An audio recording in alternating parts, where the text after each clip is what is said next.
Ahmed Suale, an investigative journalist with the Tiger IPI, headed by Anas Arimio Anas, was reportedly killed by some unknown assailants. This has raised the issues of the safety of the journalists in the country. In this episode of News Connect on City TV, we speak to some media men. My name is Kojo Ajman. Stay tuned.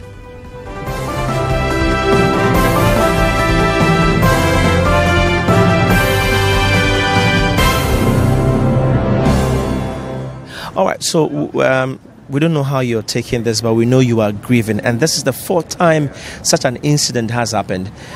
What measures are you taking as a media body to get this situation arrested? I'll start with you, Mr. President. I said this is one tragedy which of shattering magnitude. But to the family, it's one of devastating consequences. But to the media, no. We will continue to be unafraid and unintimidated in doing our way. We are overly worried over the latest incidents. And our worry is predicated on the principle that once a journalist is attacked or killed, all of us will bleed.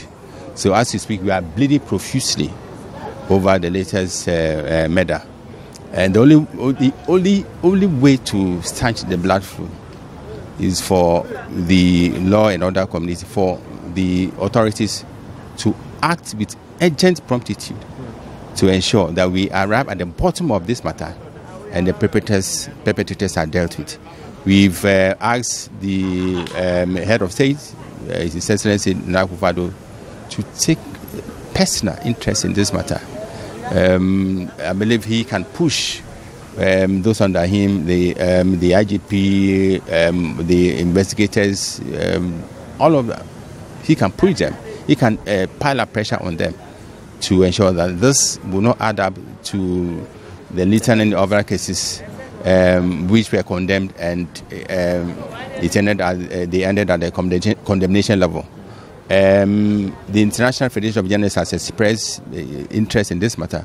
In fact, they call for a copy of a statement which we have given to them. They will issue a statement at their level. The International Federation of IFJ also is interested in this matter because Ghana has a record of providing the most serene environment for media practice. So as we speak, we still occupy the #1 position on the league table of free media systems in Africa.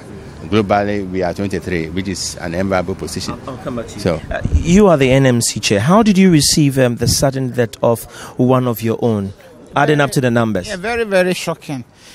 Because you do not want to wake up to hear this kind of message.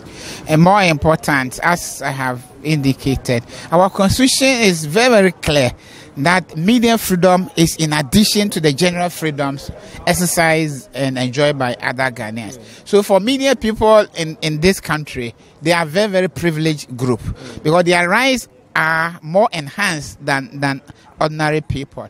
And you see, this particular one, what makes us clear that it is because of the work is what has gone on in terms of the precedents, in terms of the discussions that have followed since the errand of number 12. And so when it does happen like this, then you cannot isolate his profession from the reason why he has been murdered in cold blood. It's a very cowardly act, and we will not be intimidated by it, except that we have to be more cautious, we have to be more careful in going about discharging our obligations. I'll come back to you. But you've been a journalist for over 20 years now.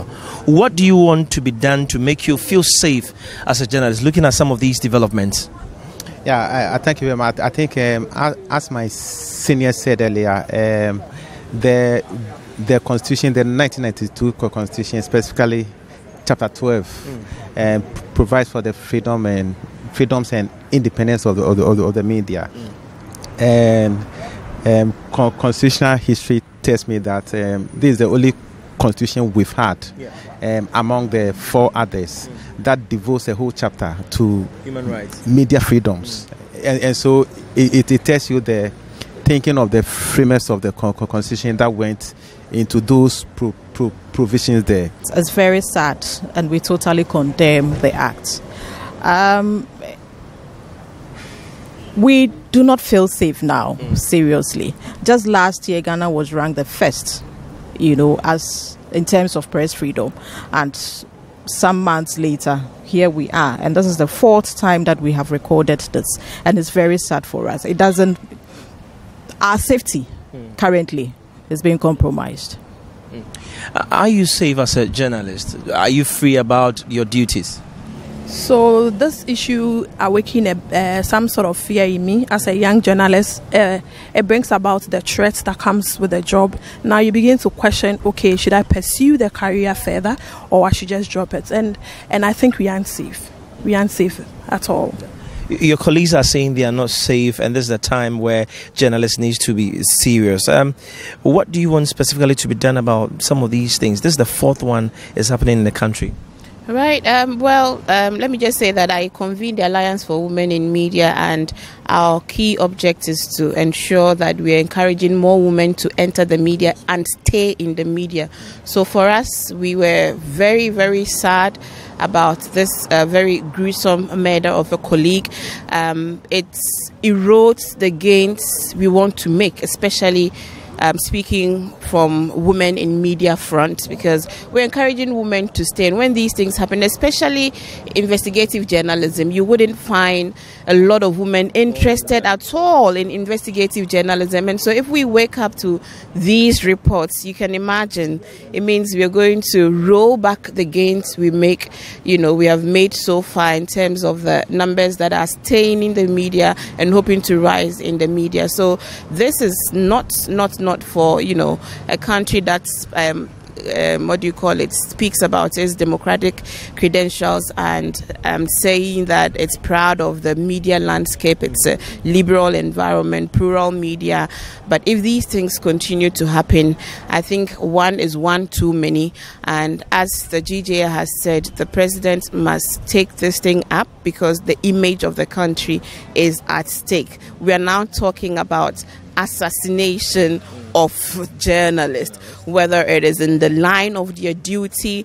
The facts of this current matter would eventually, tell us. But from the comments that were made some time back by a member of parliament making threatening comments about this individual and exposing the image of this individual who was an undercover journalist, everybody will make a logical inference, right? But it's of course for the investigative agencies to make a determination as to whether or not the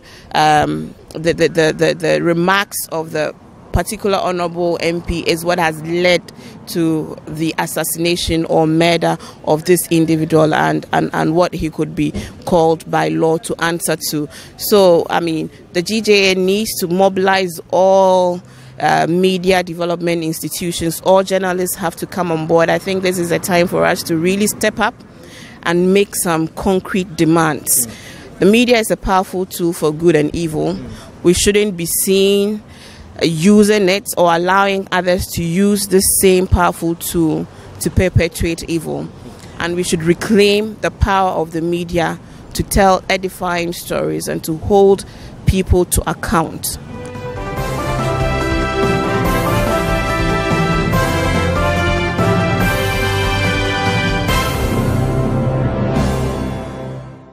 The National Media Commission and the Ghana Journalists Association want state security agencies to do more to protect journalists across the country. I am Kojo Ajman, and that will be all for this episode of News Connect on City TV. Keep watching City TV.